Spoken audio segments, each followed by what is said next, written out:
Hi, Assalamualaikum, and today I'll talk about representation for noise vibration challenge in high speed rails. Let's start.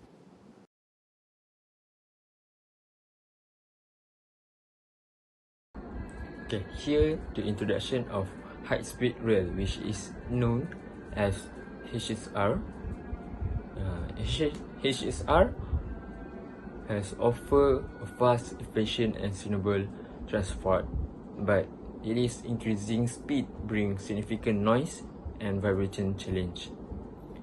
The key issue include aerodynamic noise, rolling noise, structure-borne noise, vibration, and ground-borne noise, all affecting passenger comfort and structural durability and also nearby community. And HSR typically run at speed above 250 km per hour on dedicated rails, and is originally in Japan, which with the Shinkansen in 1964 is HSR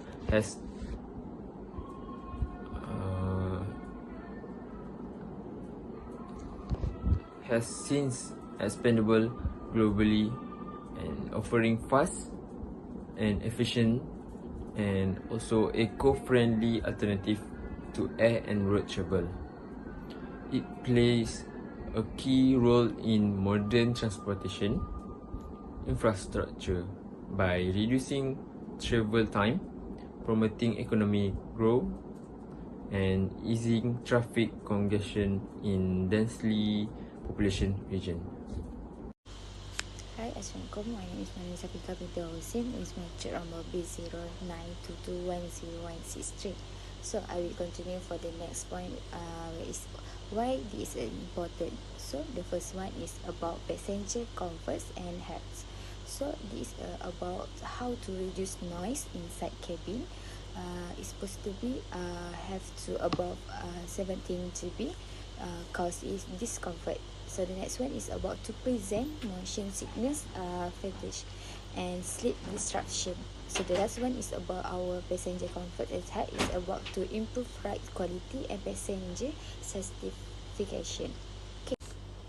So the next one is about our safety and structural integrity.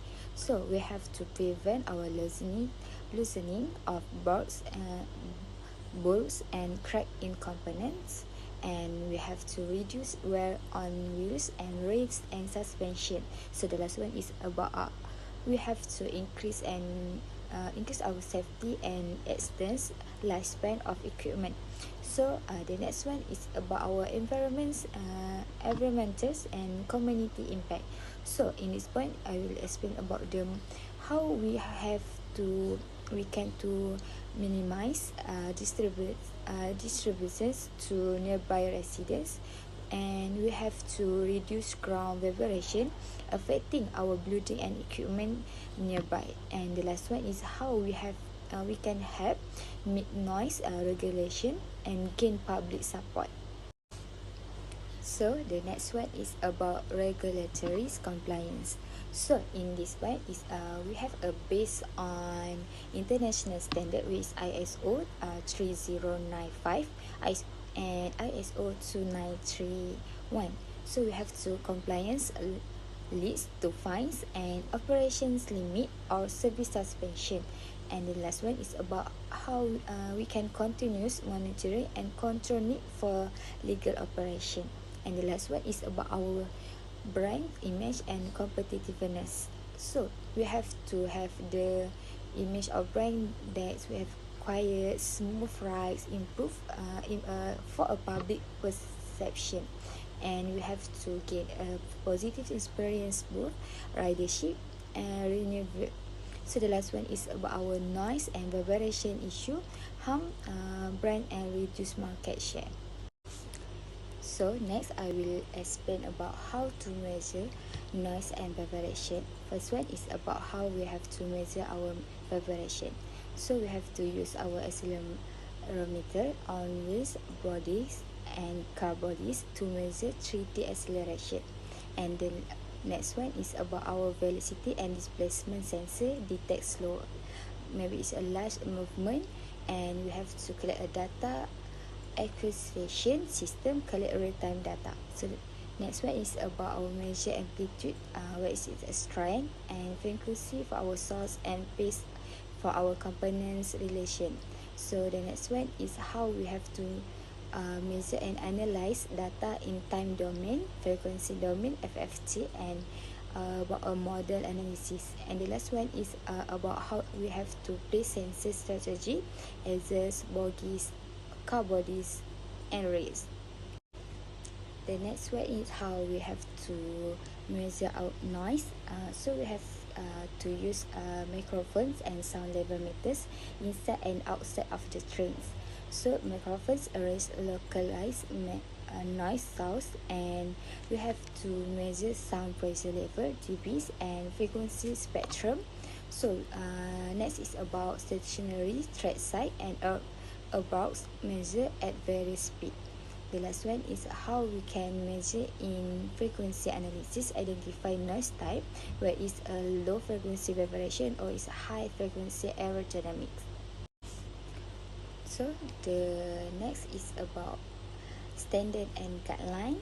So we have to follow the standard and guideline, where is we have to follow ISO 3095 is a railways noise, and ISO 2631 there is a whole body vibration. So we can ensure reliable, repeatable and regulatory accepted measure. So the last one is about we have to measure the data analysis and interpretation. So we have to use a software to identify trace and anomalies and faults. So next is about how we can inform noise, vibration control and maintenance, and design improvement. So the last one is we can clear report support, decision making, and compliance. Okay, so now I would like to present the part definition. So first, for the noise, it's mean the unwanted sounds generated during train operation. So when the train it contact with the track, it can generate many type of noise.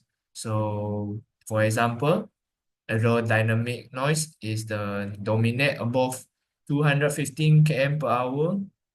It's caused by air turbulence around the train body and pantograph. So for the second noise is roaring noise.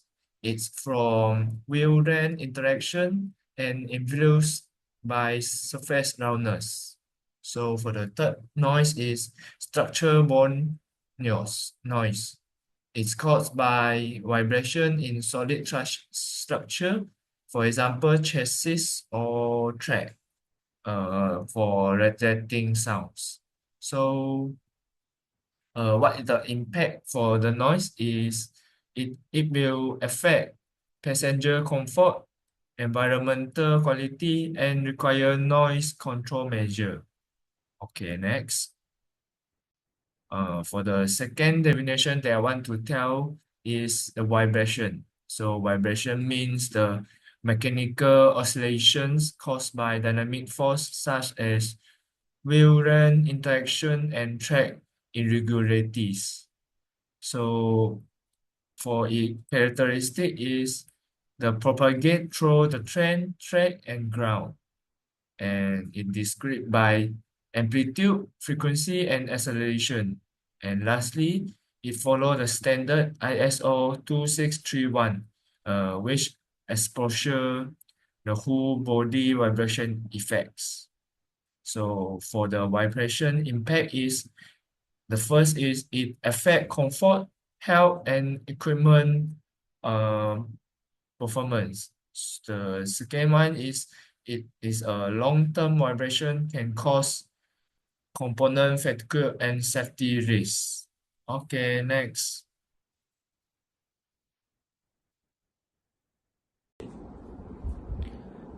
Lastly, talk about conclusion of tackling noise and vibration in HSR. Controlling noise and vibration is crucial for high-speed rail comfort and safety and also sustainability. As speed rise, challenge from aerodynamic noise will rail interaction and structural vibration intensively increase.